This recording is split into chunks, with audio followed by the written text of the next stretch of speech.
tal chicos? Buenos días, tardes o noches. Soy su maestro Luis Miguel Coronel Martínez y soy su docente de la materia Fundamentos de la Retórica.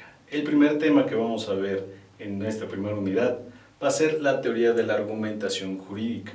Como sabemos, nuestra materia se basa en argumentos y estos argumentos deben de tener una estructura muy estricta.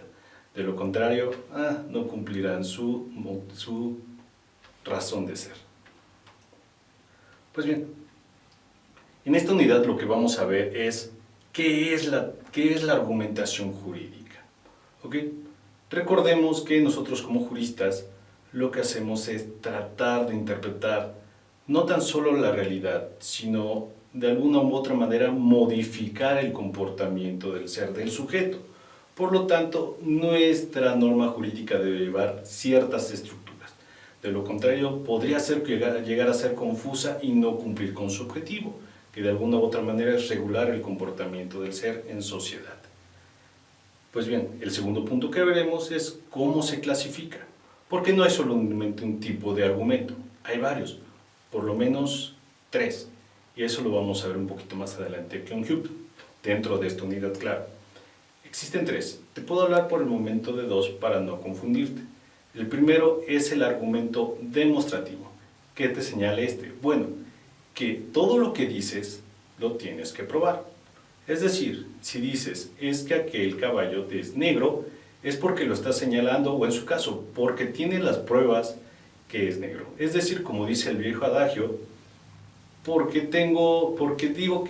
digo que la cabra es parda, es porque tengo los pelos en la mano.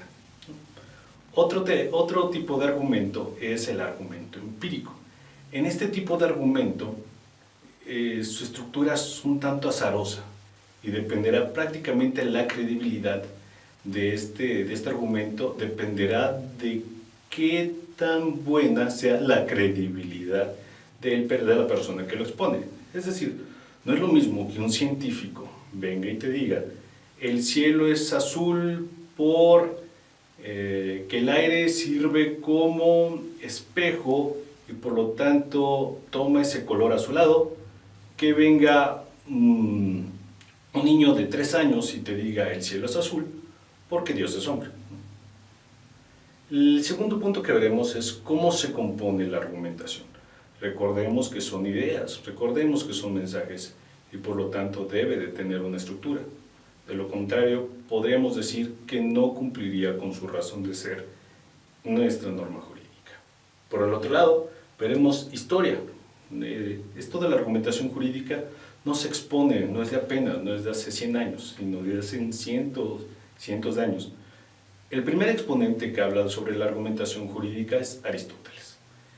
Después veremos los máximos exponentes, que en esta unidad, en esta semana, veremos a los 2 principales, bueno, a nuestros 2 primeros principales. Por un lado está Aristóteles y por el otro lado está David Hume.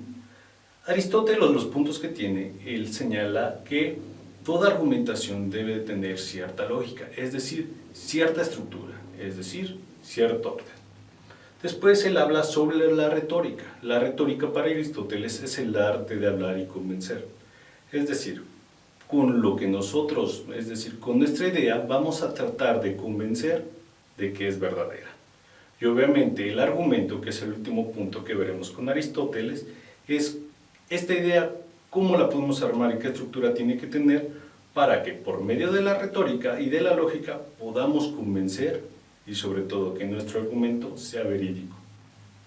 Por el otro lado, David Hume señala que el argumento, bueno, su primer punto es el argumento y su relación con la experiencia.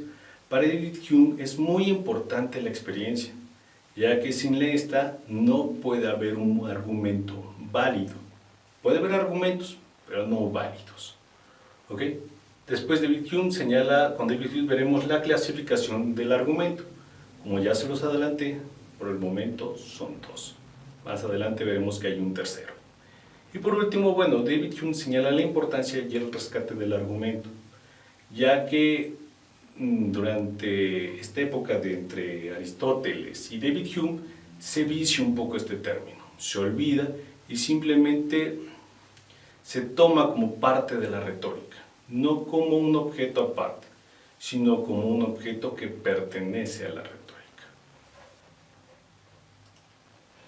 Pues bien, para acabar esta presentación les haré una pregunta.